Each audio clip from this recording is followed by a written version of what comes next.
Un cordial saludo a todos los oyentes de Radio María. Un día más, con la gracia del Señor, proseguimos el comentario del Catecismo de nuestra Madre la Iglesia. Estamos en el punto 2142. Este es el segundo programa que dedicamos a la explicación del segundo mandamiento: no tomarás el nombre de Dios en vano. Dice así: el segundo mandamiento prescribe respetar el nombre del Señor. Pertenece como el primer mandamiento a la virtud de la religión y regula más particularmente el uso de nuestra palabra en las cosas santas. Yo una primera reflexión, si me permitís, y es que podría parecer que este segundo mandamiento, el de no tomar el nombre de Dios en vano, el de respetar el nombre de Dios, dicho así, parece obvio, ¿no? O sea, qué menos, ¿no? Qué menos, qué cosa tan básica, ¿no? Y sin embargo, a veces lo básico, lo fundamental, pues acaba resultando difícil o costoso para una sociedad y para una cultura en la medida en que se aleja de Dios. A veces lo más sencillo, lo más obvio, lo que es de sentido común, comienza a ser pues casi una virtud que cuesta alcanzarla. Llama la atención eso, que algo tan evidente, parece que haya que recordar eso. Es como a un niño, ¿no? Que hay que decirle: oye, respeta a papá y a mamá, que lo hacen todo por ti, mira cuánto te quieren, toda su vida se están esforzando y por amor a ti, ¿no? Madrugan, trabajan, se privan de muchas cosas, ¿no? Por ti, ¿no? ¿Hay que decírselo al niño? Sí, hay que decírselo. ¿Es verdad? Sí, es verdad. Y sin embargo, qué contradicción es que el niño pues esté descargando en sus padres y pagando con ellos pues todas sus inmadureces, ¿no? Pero hombre, pero qué cosa tan contradictoria, ¿no? Que el niño esté pagando con sus padres lo peor de sí mismo, ¿no? Que reserve lo peor de sí mismo para ellos. Si además él no es tonto el niño. Si el niño sabe que a la hora de verdad, cuando tenga problemas, cuando haya cualquier cuestión, quien verdaderamente, va a estar a su lado incondicionalmente defendiéndole, van a ser sus padres, ¿no? Y entonces, ¿cómo se explica que el niño reserve lo peor de sí mismo para sus padres? Pues estas son de las contradicciones que tenemos. Por eso digo que a veces lo que es más obvio, lo que es de sentido común, oye, es que nos cuesta cumplirlo, ¿no? Debe ser que existe el demonio y nos lía las cosas, y lo que es bastante de sentido común acaba siendo complicado el vivirlo. Debe ser que existe el demonio, ¿no? Bueno, permitidme esta reflexión de entrada, porque a mí me llama la atención, ¿no? Me llama la atención que cada vez más vivir el sentido común no es posible sin la acción de la gracia. Sin la acción de la gracia, sin los dones del Espíritu Santo, cada vez es más difícil vivir el sentido común. El sentido común se vive, sin muchos, uno podría decir, ¿no? Sin muchos apoyos sobrenaturales, oye, por mera virtud natural. Sí, bueno, en teoría, pero luego en la práctica vemos que como no seamos asistidos por los dones del Espíritu Santo, como también no nos dejemos, ¿no?, rodear y proteger y fortalecer e iluminar por Dios, al final ni el sentido común somos capaces de llevarlo a efecto, ¿no?, de cumplirlo. Por eso los dones del Espíritu Santo son importantes, son necesarios también para vivir el segundo mandamiento. No solo el primero, que eso igual lo podríamos entender más fácil, ¿no? Amarás a Dios sobre todas las cosas. Y claro, el que el hombre tenga la capacidad de priorizar por encima de todo a Dios, siendo así que somos de carne y hueso y nos apegamos fácilmente a las cosas materiales, y el que tengamos capacidad de amar a Dios por encima de todo, pues puede parecer más costoso, ¿no? Y que necesitamos pues unos dones del Espíritu Santo para poder hacerlo. Sí, pero también en el segundo mandamiento, también en el segundo mandamiento somos tan pobres, somos tan poca cosa. El pecado tiene también una capacidad de influjo en nosotros, ¿no? La acción de Satanás, ¿no? nos encuentra tan débiles que sin los dones del Espíritu Santo también a veces nos vemos incapaces de cumplir lo que es de sentido común. El primer don, ¿no? El primer don que necesitamos, ¿no?, pues para cumplir el segundo mandamiento, pues es el don de piedad. El don de piedad, ¿no?, que nos conduce a disfrutar de Dios, ¿no?, que nos conduce a la oración, que nos conduce a gustar de Dios, a fiarnos totalmente de Él, a ponernos en sus manos. El don de piedad es aquel que fortalece nuestra confianza en Dios, ¿no? Siembra en nosotros una certeza de que Dios no falla nunca. Dios me quiere y Dios no falla nunca. Fiel es Dios que cumplirá sus promesas. Por lo tanto, este don de piedad es importante, ¿no?, para vivir el primer mandamiento y el segundo. El adversario, digamos el vicio opuesto al don de piedad, es la dureza de corazón. Claro, cuando hay dureza de corazón es fácil caer en la blasfemia, ¿eh? Ojo, cuando hay dureza de corazón no está tan lejos la blasfemia. Es fácil caer en ella. Sin embargo, cuando hay don de piedad, cuando el hombre es piadoso, es decir, es capaz de tener ternura, ¿no?, ante la bondad de Dios.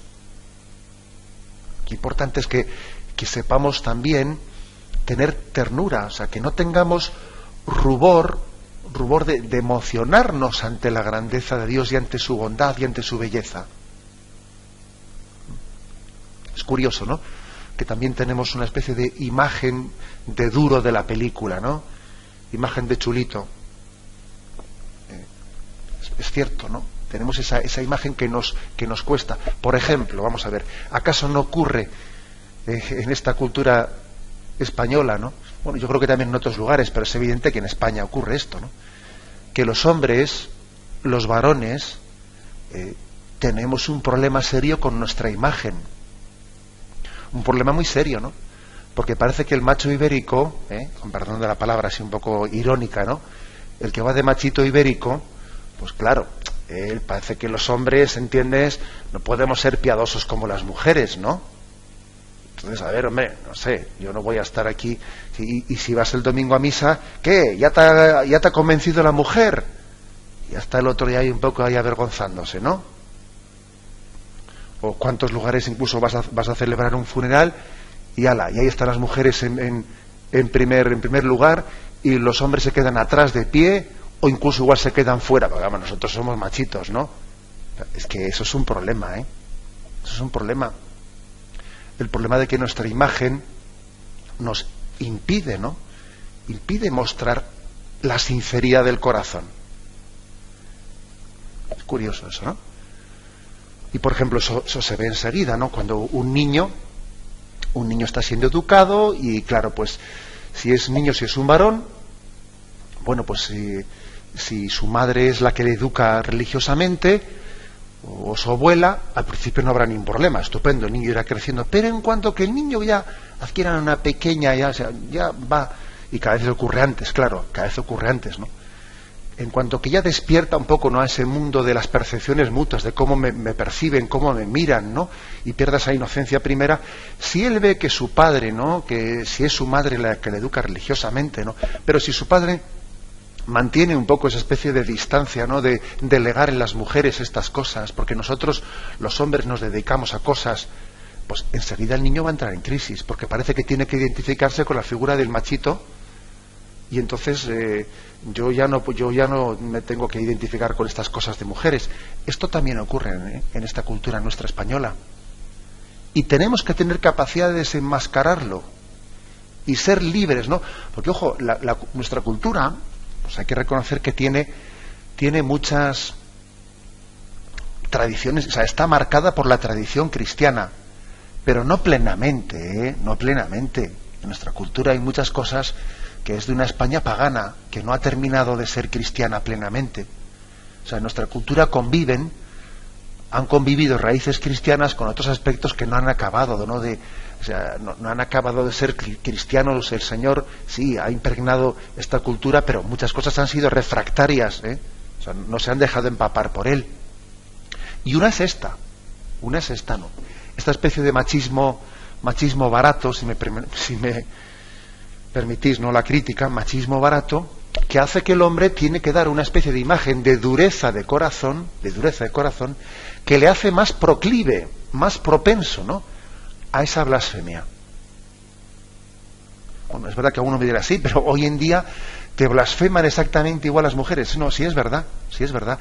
Si es que en esta cultura unisex, ¿no?, en esta cultura unisex que está ahora entrando con la ideología de género, si precisamente en lo que consiste es en una especie de rodillo igualador que parece que romper la discriminación de la mujer es que la mujer coja todos los defectos del hombre. En eso consiste, ¿no?, esta cultura de la ideología de género, a la que como hay que romper con las desigualdades entre el hombre y la mujer, pues ¿cómo se rompe con la desigualdad, no? Pues nada, pues las mujeres que tengan todos los defectos del hombre. Si el hombre ha tenido una imagen de ser más peor hablado que la mujer, pues la mujer hablar peor que el hombre todavía. Si el hombre ha sido más vicioso, pues la mujer más viciosa todavía. Si el hombre ha sido, pues ha tenido una tendencia menos casta, menos pura, la mujer menos. O sea, es curioso, ¿no? Es verdad. Esto es como el comunismo, ¿no?, que dice que hay que igualar a los ricos y a los pobres, y el comunismo lo que hace es igualarlos a todos por la pobreza, ¿no?, que toda la nación sea pobre. Pues es que es lo mismo, ¿no? Lo de la ideología de género es igualarlo todo, pero por abajo, no por arriba. Entonces, es que es así, es que en esta España nuestra ocurre esto, ¿eh? Ocurre que la imagen del varón tradicionalmente parece que se ha afirmado a sí misma por una dureza de corazón, por una insensibilidad hacia lo religioso. Y por lo tanto tenemos que pedir el don de piedad para poder vivir el segundo mandamiento. Fiarnos totalmente de Dios, ponernos en sus manos, saber que Él es nuestro Padre, ¿no? Hay también otro don muy importante para vivir el segundo mandamiento, que es el don de temor de Dios. El don de temor de Dios, ahora no voy a explicar los dones, porque en su día ya lo hicimos, pero bueno, menciono únicamente los 3 dones principales que hacen referencia a este segundo mandamiento. El don de temor de Dios es aquel que nos ayuda a tener un espíritu contrito ante Dios, una conciencia muy grande de humildad, ¿no? Es el temor de ofender a Dios, es el reconocimiento humilde de nuestras debilidades. Nosotros es el preocuparse de no disgustar a Dios. Es el Señor decir, yo solo quiero no ofenderte, ¿no? Yo quiero permanecer en ti, no quiero apartarme de tu mano. Quiero vivir firmemente unido a tu mano, ¿no? O sea, ese es el sentido de temor de Dios. ¿A dónde voy yo sin Él? ¿A dónde voy si me separo de su mano, ¿no? Es la conciencia de la pequeñez del hombre, ¿no? Y importante es el don de humildad, que también es muy importante en nuestra cultura, ¿no? Pues porque junto con esa dureza de corazón también hay una especie de presunción de que allá voy yo solo, ¿no? Allá voy yo solo, yo no necesito de nadie. O sea, es una especie de falsa presunción de las propias fuerzas, ¿no? Y luego es, dime de qué presumes y te diré de qué careces. Cuando alguien dice, yo solo, sí, yo solo, que te vas a pegar un morrazo ahora mismo. Es más, las personas que presumen, ¿no?, de autosuficiencia, si luego en su fuero interno, cuando se quedan a solas, si lloran por su inseguridad, Dios mío, pero si aquí todos tenemos una falsa imagen tremenda, una falsa imagen, ¿no?, en la que estamos tapando nuestra debilidad. Por eso es importante, ¿no?, que ante Dios seamos sinceros, que seamos transparentes, ¿no?, que no ocultemos nuestra debilidad, a tapar la debilidad, ¿no?, a parecer fuerte cuando no lo soy, ¿no? Es que mira, tapa las debilidades, porque si no se ríen de ti. Es muy dada esta cultura esto. Y no, yo creo que los cristianos sencillamente nos mostramos como soy. Señor, tal y como soy, me pongo en tu presencia, ¿no? Y es evidente que soy débil, que necesito de ti, ¿no? Y todo lo espero de ti, pero todo lo temo de mí. O sea, lo temo de mí porque sé de mi debilidad, ¿no? ¿A dónde voy yo solo? Vamos a ver. Yo todo lo espero de tu bondad y de tu misericordia, al mismo tiempo que todo lo temo de mi debilidad. O sea, eso es el santo temor de Dios, ¿no? Y a mí me parece que esto es muy importante para vivir el segundo mandamiento. Porque cuando alguien va de chulo de la vida, y entonces está aparentando una falsa seguridad en sí mismo, ¿no? Y una especie de, bueno, pues que Dios para mí no es que sea necesario, ¿no? Porque yo puedo prescindir de él tranquilamente. No es que lo diga así, pero vamos, en la práctica, con esa chulería que se manifiesta, es como si fuese así, ¿no? Claro, de ahí a la blasfemia va muy poquito. O sea, entendamos una cosa, y es que la blasfemia, antes de salir por la boca, también ha sido una actitud en la vida, ¿eh? La blasfemia no solamente es una palabra. La palabra también ha ocurrido porque detrás de ella, pues hay actitudes que también la han ido generando, como el machismo, al que me referí antes, como la falsa presunción de seguridad, bueno, y ese tipo de situaciones, ¿no? Claro, si uno se piensa que la blasfemia es únicamente una palabrita, que no tiene, no, es una palabra, claro, pero es una palabra que tiene detrás de ella actitudes del hombre. Por eso, importantísimo el don de piedad. Por eso, importantísimo el don de temor de Dios, ¿no? Temor de Dios, de la conciencia de mi debilidad y de mi necesidad de Dios, y que sin Él no somos nada, ¿no? Que necesitamos de la gracia de Dios. Bien, tenemos un momento de reflexión y continuaremos enseguida. Continuamos con esta edición del Catecismo de la Iglesia Católica, en la que comentamos el punto 2142, que es la introducción al tema de la blasfemia. Decíamos que aunque es algo de sentido común, ¿no?, es decir, que hay que respetar el nombre de Dios, que luego la experiencia nos dice que el sentido común también necesita la ayuda, la asistencia de los dones del Espíritu Santo para poderlo llevar a efecto. Y hemos hablado de cómo el don de piedad y el don de temor de Dios son dos dones importantes para vivir el segundo mandamiento. Pero también hay un tercer don importante, el don de fortaleza. Y me voy a explicar, porque igual puede parecer así un poco, bueno, ¿y qué tiene que ver el don de fortaleza? Pues con el respeto del nombre de Dios. Nosotros a veces utilizamos la palabra fortaleza, siempre ser fuertes ante las adversidades externas a nosotros, ¿no? Hacer frente, ser capaz de no hundirse, de no dejarse arrastrar por las incomprensiones, las hostilidades que surjan en nuestra vida, los ataques injustos, permanecer coherentes, ¿no?, en nuestros principios. Bien, es cierto, por supuesto. Pero ojo, la fortaleza también tiene que ser una fortaleza para no saber, o sea, para no dejarse arrastrar, ¿no?, para no dejarnos, ¿no?, conducir por los propios estados de ánimo, estados de ánimo, no ceder, no acomodarnos, ¿no?, a nuestros estados de ánimo, porque la timidez y la agresividad son dos formas de falta de fortaleza que a menudo se encuentran en el comportamiento del hombre.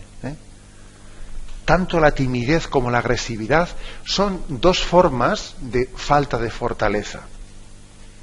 Una persona tímida que no se atreve a decir lo que en el fondo debiera de decir, ¿no? Y sabe que él tenía que decir una palabra, pero por cobardía, por timidez se calla y se calla y se calla.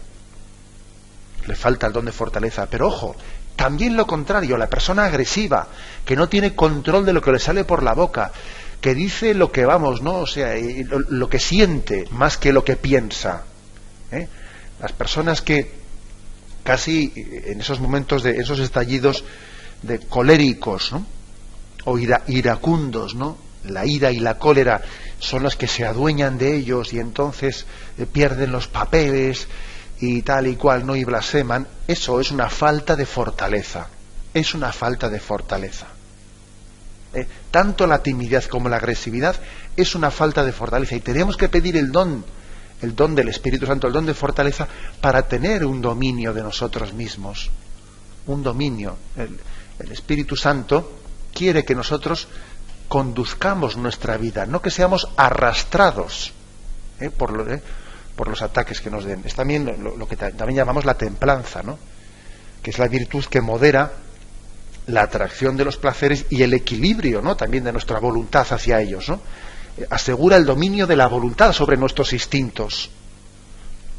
Entonces, es una falta de fortaleza, es una falta de templanza el que alguien se deje arrastrar por su estado de ánimo. Entonces, como he tenido un estallido colérico, pues entonces ya no controlo. No, yo tengo que aprender a coger, ¿no? Y como la voluntad que agarra las riendas y no permite, como un ejemplo que hemos puesto en este programa, es como aquel conductor del coche de caballos, ¿no?, que agarra las riendas y no permite que los caballos se desboquen. Los instintos tienen que ser conducidos por la voluntad, y eso es fortaleza, fortaleza. Porque la persona templada es más libre. Y además, es que es evidente que la persona que es iracunda y colérica, pues es víctima, ¿no? Es víctima de sí misma, es víctima de esos arranques, no se conduce, es arrastrada. Y claro, es arrastrada a la blasfemia, ¿no? Y entonces, ¿qué ocurre? Pues que es también una muestra muy evidente de la falta de libertad, ¿no? O de una libertad enferma, o de una libertad que no ha sido sanada por Jesucristo. Jesús ha venido a sanar nuestra libertad esclava. Acordaros de ese episodio, Romanos 7:15, ¿no?, que es impresionante, ¿no? Dice, lo leo: sabemos en efecto que la ley es espiritual, mas yo soy de carne, vendido al poder del pecado. Realmente mi proceder no lo comprendo, pues no hago lo que quiero, sino que hago lo que aborrezco. Y si hago lo que no quiero, estoy de acuerdo con la ley en que es buena. En realidad no soy yo quien obra, sino el pecado que habita en mí. Pues bien sé yo que nada bueno habita en mí, es decir, en mi carne. En efecto, querer el bien lo tengo a mi alcance, mas el realizarlo no, puesto que no hago el bien que quiero, sino que obro el mal que no quiero. Y si hago lo que no quiero, no soy yo quien obra, sino el pecado que habita en mí. Descubro pues esta ley: aun queriendo hacer el bien, es el mal el que se me presenta. Pues me complazco en la ley de Dios, según el hombre interior. Pero advierto otra ley en mis miembros que lucha contra la ley de mi razón y me esclaviza al pecado. Pobre de mí, ¿quién me librará de este cuerpo que me lleva a la muerte? Y la conclusión de Pablo es: Cristo, Jesucristo me librará de estas contradicciones, ¿no?, de este querer pero no poder, ¿no?, querer conducirme y cuando resulta que soy arrastrado, ¿no? Si San Pablo dice, ¿no?, en ese texto de Romanos 7, que hago lo que no quiero, pues imaginaros decir digo lo que no quiero. Claro que también nos ocurre esto, ¿no?, de que digo lo que no quiero, suelto una blasfemia que aborrezco plenamente, ¿no? También ocurre eso a veces, que alguien suelta ayer hubo un oyente que llamaba y decía, pues compartía con nosotros una experiencia suya tremenda, ¿no? Y decía, cuando oigo una blasfemia a lo mío, es que vamos, no me rebelo, siento un impulso interior que me darían ganas de sacudirle a quien ha dicho esa blasfemia, ¿no? Y sin embargo, cuando yo estoy en un arranque colérico, estoy tenso, voy yo y suelto, o tengo la tentación o el peligro grande de soltar yo la blasfemia, ¿no? Entonces, ¿cómo se comprende eso? Bueno, pues fíjate que en las dos reacciones, en la primera y en la segunda, hay algo de arranque colérico. Cuando oyes la blasfemia es que vamos, de alguna manera ves que es tan irracional que tu reacción es colérica, en vez de misericordiosa, ¿no? Y en vez de reparadora es colérica. Le darías dos tortas. Y cuando tú estás interiormente, ¿no?, pues sublevado y estás en un arranque colérico, casi te sale a ti decir la blasfemia, ¿no? O sea, es decir, ojo con la cólera, porque es un caldo de cultivo en el que Satanás fácilmente en ese caldo de cultivo nos puede hacer pecar. Es un terreno en el que él se mueve muy cómodo, porque sabe que el hombre es fácilmente vencible.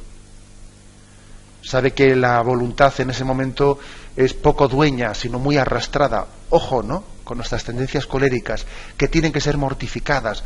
Por lo tanto, el don de fortaleza hay que aplicarlo en primer lugar a ser fuertes con nosotros mismos, ser dueños de nosotros mismos. Aprender a mortificar nuestros estados de ánimo. Mortificarnos interiormente, que es la mortificación más agradable a los ojos de Dios, ¿no? Que yo sea capaz de mortificar mis tristezas, mis estados depresivos o mis euforias, ¿no? Que sea capaz de mortificarlas, ¿no? Eso es una buena educación en orden, ¿no? En orden a sencillamente pues a vivir el segundo mandamiento, ni más ni menos, ¿no? Bien, tengamos un momento de reflexión y continuaremos enseguida. Continuamos con esta explicación del punto 2142. Estamos haciendo con una pequeña también introducción al tema de la blasfemia. Me permito también hacer alguna especie de reflexiones, de reflexiones sobre las contradicciones que encierra la blasfemia. Una primera contradicción de la blasfemia, muy patente, muy evidente, es la blasfemia del ateo, de quien se dice ateo, o quien se dice agnóstico. Digo yo que no sé si somos conscientes de que cuando un ateo que dice no creer en Dios invoca el nombre de Dios para faltarle al respeto, es que en el fondo la blasfemia supone una confesión de Dios, supone una confesión de su existencia. No deja de ser una contradicción, ¿no? Aquello que se suele atribuir, ¿no?, aunque sea apócrifamente al Quijote, ¿no?, eso que le decía Don Quijote a Sancho, ¿no? Decía: ladran, Sancho, luego cabalgamos, ¿no? Algo así podríamos decir con la blasfemia del ateo. Blasfeman, luego Dios existe, ¿no? Porque claro, nadie va a decir algo contra lo que no existe, ¿eh? Parece que lógicamente supone una existencia, ¿no? Si alguien suelta una palabra contra algo, ese algo es algo, ¿no? No es nada, ¿no? Es curioso, ¿eh? Es una contradicción de una cultura que quiere ser atea y no sabe prescindir de Dios. No sabe prescindir de Dios. Esperamos, ¿no? Pero ni de ninguna de las maneras, ¿eh? Es curioso. Esta es una primera contradicción. La blasfemia de los ateos, en el fondo, es una confesión de la existencia de Dios. En segundo lugar, ¿no?, en el creyente, pues también hay una gran contradicción en la blasfemia. La contradicción de decir, resulta que tengo una vocación a la alabanza divina, el cielo al cual yo aspiro, el cielo que es la felicidad eterna, consistirá precisamente en alabar a Dios, ¿no?, en glorificarle, en dar gloria a Dios, como se ve reflejado en el libro del Apocalipsis, ¿no?, donde el coro de los redimidos alaba a Dios, ¿no? Nuestra vocación es ser, pues eso, adoradores de Dios, ¿no? Y resulta que siendo esa mi vocación, yo cojo y blasfemo, ¿no? Pero puede haber algo más contradictorio. Sabiendo que mi vocación eterna es la alabanza, ¿cómo es posible esto, no?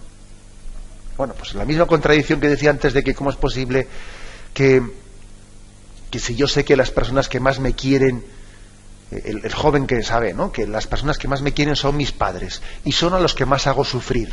Pero hombre, ¿eso cómo se explica?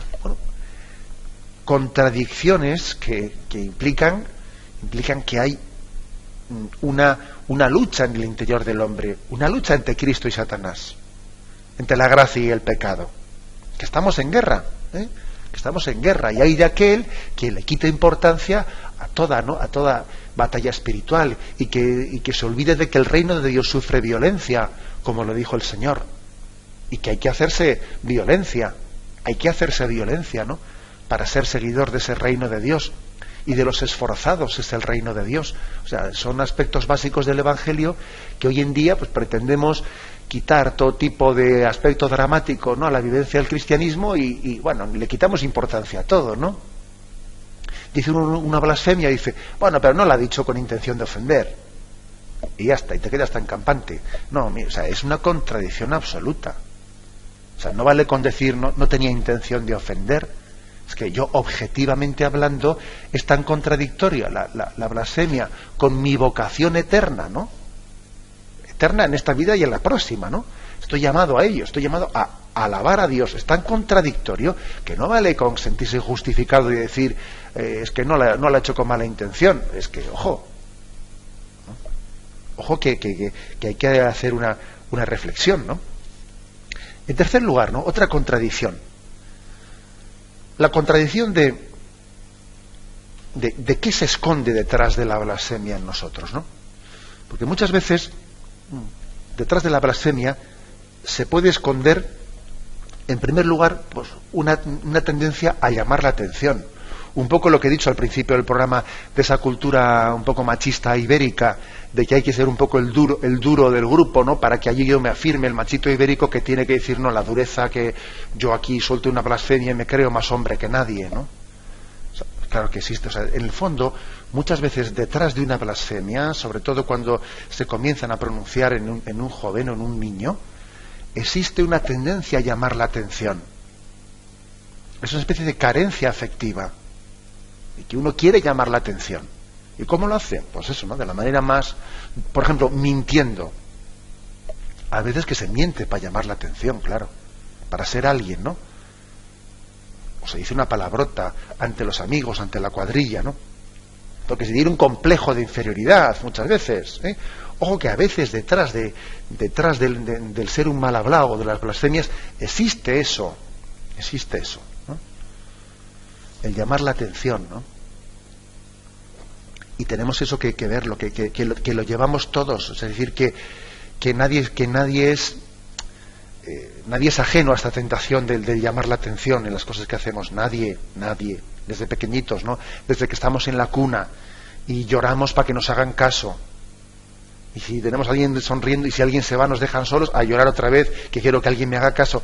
Y llamamos y llamamos la atención de muchas maneras, ¿no?, honestas y deshonestas. También a veces, lógicamente, hay que decir que detrás de la blasfemia también se esconde una intención de ofender al prójimo. Claro, como yo sé que esta persona que está a lo mío es una persona que tiene sentimientos religiosos y que yo le voy a hacer sufrir, diciendo la blasfemia, la suelto. Y la suelto para ofenderle. Para ofenderle. También, por supuesto que existe eso, ¿eh? Existe eso, esa insensibilidad. Le voy a dar donde más le duele. Donde más le duele, ¿no? Y suelto esto. Por eso, también algunas veces uno coge y responde y le dice al otro, oye, ¿qué te parecería yo ahora si yo dijese lo mismo con respecto a tu padre o a tu madre? Tú te ofenderías porque tu padre y tu madre también yo los trate como tú has tratado a Dios, porque Dios es mi padre, ¿sabes? También es padre tuyo, pero tú no te das cuenta. Pero bueno, Dios es mi padre y tú tratas en nombre de Dios. ¿Y qué ocurriría si yo tratas en nombre de tu padre y tu madre así? Igual te ofenderías, ¿no? O sea, ojo, a veces utilizamos a Dios para ofender al prójimo.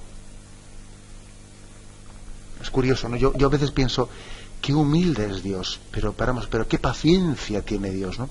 Qué paciencia. Y hasta le utilizamos para ofenderle a otros, ¿no? Es el misterio de la paciencia de Dios, ¿no? Que claro, que al revelarse, al descubrirse, al hacerse tan cercano a nosotros es tan vulnerable para ser maltratado, ¿no? Para ser maltratado. Lo lógico sería, en esta lógica humana que tenemos, que bueno, que detrás de estas actitudes blasfemas nuestras, pues viniese el diluvio y acabase con nosotros, ¿no? Parecería lo lógico, ¿no? En la lógica de la justicia humana. Pero bueno, es que qué paciencia tiene Dios, ¿no? Que escucha nuestras blasfemias, ¿no? Y sin embargo no deja, ¿no?, de tener esperanza en la redención del hombre, en la salvación del hombre. O sea, muchas veces detrás de las blasfemias, ojo, hay sencillamente deseo de ofender al prójimo. Otras veces hay que decir sencillamente que yo creo que hay una exhibición de mala educación. Así también esto es otro componente importante. O sea, que es que somos maleducados, verdaderamente maleducados, ¿no? Maleducados, que hay personas que blasfeman sin saber, sin que hayan puesto ningún tipo de frontera entre qué es palabrota y qué es blasfemia. O sea, pasan de la palabrota a la blasfemia sin ninguna consciencia, bueno, o muy mínima, ¿no? O sea, pues sencillamente la blasfemia es sinónima de una mala educación. La forma de hablar también es uno de los mayores reflejos de la educación interior. La manera poco respetuosa, ¿no? Avasalladora. Y no digamos ya nada, pues lo que es el poco dominio del idioma. También hay que decir que en España los tacos son un recurso para intentar disimular la incapacidad de hablar gramaticalmente bien. Yo no estoy hablando de formas muy elegantes de hablar y muy rimbombantes, ¿no? Que primero un servidor, pues soy el que muchas veces, hablando de estos programas que hacemos, pues igual yo soy el que puedo meter la pata y algunas veces más de un oyente igual me escribe una carta y me dice: usted dice una expresión que no es muy correcta. Pues muy bien, pues benditos a Dios también, que iremos aprendiendo poco a poco en cómo ciertos defectos gramaticales, en poderlos ir corrigiendo, ¿no? Pero ojo, es que no es eso, es que en esta cultura actual muchas veces se recurre al taco, pero de una manera continua y constante, como una muletilla, pues para no formular bien las frases. O sea, sencillamente como nos estamos olvidando de hablar, pues el taco pues acaba disimulando, quiere hacer como una forma coloquial de expresión para disimular es que estamos olvidando a hablar bien y a formular correctamente las frases. Esta es otra. También detrás de la blasfemia también se esconde esto. Una cultura de la mala educación. Mala educación me refiero a no ser respetuoso, y mala educación incluso me refiero en no saber pues expresarse bien. Pero claro, aquí lo importante, desde nuestro punto de vista moral, en este pequeño análisis que estamos haciendo, es que detrás de todo esto, de esta llamar la atención, de quiero ofender al prójimo y me sirvo de sus sentimientos religiosos para hacerle daño, la mala educación, detrás de todo esto, y esto es lo importante, existe una rebelión contra Dios. O sea, que no cabe decir, bueno, es que claro, como no tiene plena conciencia, como no tiene toda la mala intención, o sea, ojo, detrás de todo esto existe una rebelión contra Dios. ¿Existe ignorancia? Sí. ¿Existe una cierta inconsciencia? Pues sí. ¿Existe un cierto hábito adquirido? Sí. Pero ojo, no hasta el punto de que podamos ser tan ignorantes de que detrás de la blasfemia hay una cultura de la rebelión contra Dios. De la rebelión contra Dios. Entonces tenemos que ser firmes, ¿no? Firmes en responder ante esa tentación que fácilmente nos arrastra. Y ser también reparadores de la blasfemia. Ser reparadores, ¿no? Sentir la llamada de Dios a reparar. Cuando escuchamos una blasfemia, no acostumbrarnos a ello. Decíamos ayer en una llamada que hizo un oyente que lo más prudente suele ser que las correcciones que hagamos, pues igual las hagamos en privado. Porque si corregimos a alguien en público, pues posiblemente su orgullo difícilmente le va a permitir aceptar tal cosa. Corregirle en privado. Y a veces no en caliente, sino pasado un momento o pasado algún día. Las correcciones es importante buscar el entorno adecuado para hacerlas, ¿no? Pero más allá de las correcciones que hagamos al prójimo, también es importante ser reparadores, ¿no? Que nosotros alabemos a Dios allí donde hemos escuchado una blasfemia, ¿no? Bendito sea el nombre del Señor. Señor, perdónale y perdóname a mí también, ¿no? perdona a esta persona que ha soltado esta blasfemia y perdóname a mí también, que soy un pecador. Creo que es importante que unamos también nuestra respuesta, ¿no?, ante la blasfemia, la unamos a un acto reparador. Y lógicamente, ¿no?, cuando a un cristiano se le escapa una blasfemia, pues ¿qué debe de hacer? Pues que su primera reacción, ¿no?, en cuanto a que comienza a ser dueño de sí mismo, sea una petición humilde de perdón. Señor, si tú sabes que te quiero, perdóname, ¿no? Y quiero alabar tu santo nombre. Lógicamente esa debe de ser la reacción de alguien, ¿no?, de un cristiano, quien ve que se le ha escapado, ¿no?, una blasfemia. Bien, lo dejamos aquí, ¿eh? Continuaremos, si Dios quiere, en la explicación de este segundo mandamiento. Pero ahora queremos dar paso a la intervención de los oyentes. Podéis llamar para formular vuestras preguntas al teléfono 917-107-700. 917-107-700. Sí, buenos días, ¿con quién hablamos? Buenos días, pues me llamo Pilar, soy de Castellón. Adelante, Pilar, lo escuchamos. Pues mire, es que, a ver si me sé explicar. Yo, las alabanzas reparadoras me gustan mucho.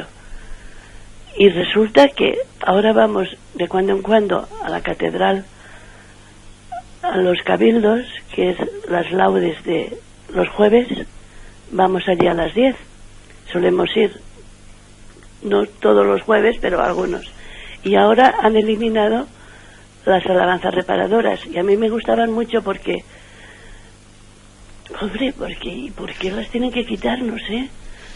Las alabanzas reparadoras, bendito sea Dios, bendito sea su santo nombre, bendito Jesucristo, verdadero Dios y verdadero hombre, bendito sea la Santísima Trinidad. Ay, es que ahora, ¿por qué lo tienen que quitar? De acuerdo, le hago un comentario. Bueno, la verdad es que aunque entre nosotros, ¿no?, pues ha existido la tradición muy mayoritaria de que ante la adoración al Santísimo Sacramento esas han sido las alabanzas que con más frecuencia hemos solido realizar. Si uno ve el ritual más recientemente también aprobado sobre adoración o el culto al Santísimo Sacramento, también existen otras muchas fórmulas que la propia Iglesia Católica también ofrece, pues para que también se alabe al Señor en la adoración al Santísimo de muchas formas, ¿eh? O sea que yo creo que sí, hay que conservarlas, esas las que, digamos, las que tradicionalmente hemos hecho, hay que conservarlas, pero sin pensar que si en un momento determinado se elige otra de las fórmulas que el propio ritual ofrece, pues no pasa nada, porque bueno, pues en el ritual hay distintas fórmulas y lo bueno también es utilizarlas todas, ¿no? O irlas intercambiando, ¿de acuerdo? O sea, creo que también no sería justo que nosotros limitásemos la riqueza del ritual aprobado por la Iglesia a la fórmula en la que tradicionalmente más identificados nos hemos existido. También hay otras fórmulas aprobadas en el ritual.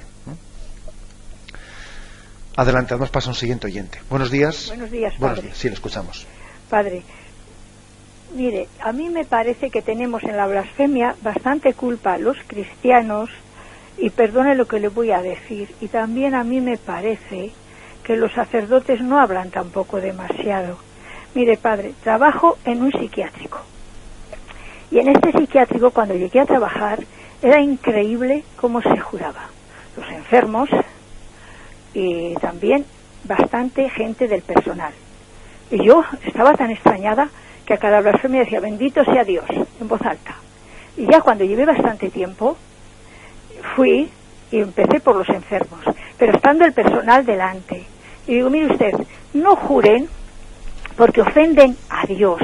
Y digo, Dios es nuestro Padre. Y digo, y a mí me duele porque es mi Padre. Y si de mi Padre hablan mal, pues salto, ¿no? Porque es mi Padre. Y digo, mire, se caguen, perdone la expresión, en mí o en el diablo, pero no en Dios, que hasta el aire que respira se lo deben. Y así todo el tiempo. Y Padre, yo, pobre cristiana, pobre pecadora, estoy extrañadísima que ahora apenas se jura. Por eso a mí me parece que, y yo no me importa, si estoy en el supermercado, si estoy en un café, mis amigas me dicen que alguna vez me voy a ganar un buen bofetón. Juran y digo, bendito sea Dios, en voz alta. Se quedan mirándome y ya siente la gente, a pesar de eso, que no hacen bien. Lo he notado. A mí me parece que los cristianos deberíamos dar no tener miedo. No sé lo que le parece, padre. Espero su respuesta. Muy bien, pues la verdad es que nos da un testimonio muy hermoso y muy bonito, que yo a veces también veo que Dios les da a algunas personas el don de la santa libertad, ¿no? Como creo que usted la tiene en obrar de esa manera, el don de la santa libertad. Mire usted que yo igual antes he dado unos consejos de que a ver cómo corregir la blasfemia, si es mejor hacerlo en privado para que la persona en su soberbia no se rebote o lo que sea, ¿no? Pero mire, yo creo que también me da a mí la impresión de que esa santa libertad con la que usted procede es un don de Dios. Es un don de Dios, y la prueba es los frutos. Y la prueba es los frutos, ¿no? Y usted sabe que, bueno, pues que se arriesga, ¿no? Pero me da la impresión de que es un don de Dios, ¿no? Que también él le permita obrar con esa libertad y con esa falta de respeto humano. Y además cuando la persona que lo hace, pues es humilde y es sencilla y no se busca a sí misma, ¿no? A mí me llama la atención eso que usted ha dicho, ¿no? Si tienes que meterte con alguien, métete conmigo, o con Satanás, pero no con Dios nuestro Padre, ¿no? Pues yo pienso que eso verdaderamente difícilmente podrá haber personas con la dureza de corazón de que no lo perciban, ¿no? O sea, que bendito sea Dios y nos da usted también un testimonio, ¿no? En cómo obrar con libertad. Adelante, damos paso a un siguiente oyente. Buenos días, ¿con quién le hablamos? Buenos días, no sé si soy yo. Sí, adelante, le escuchamos. Sí. Buenos días, monseñor, muchísimas gracias por su programa de todos los días y es un placer. Bueno, yo es en línea con esta señora que acaba de intervenir, que muchas veces es verdad que, como usted ha dicho también, que es como intento de ofender no solo a Dios, sino también ofender al prójimo, porque saben su sensibilidad religiosa, pues que ahí también estamos dando un testimonio, porque a mí me ha ocurrido en sentido inverso, o sea, de personas que saben mi sensibilidad religiosa y a lo mejor pues ya eso les impone un respeto hacia las otras personas y de alguna manera somos vehículo, ¿no?, para que también respeten a nuestro Señor.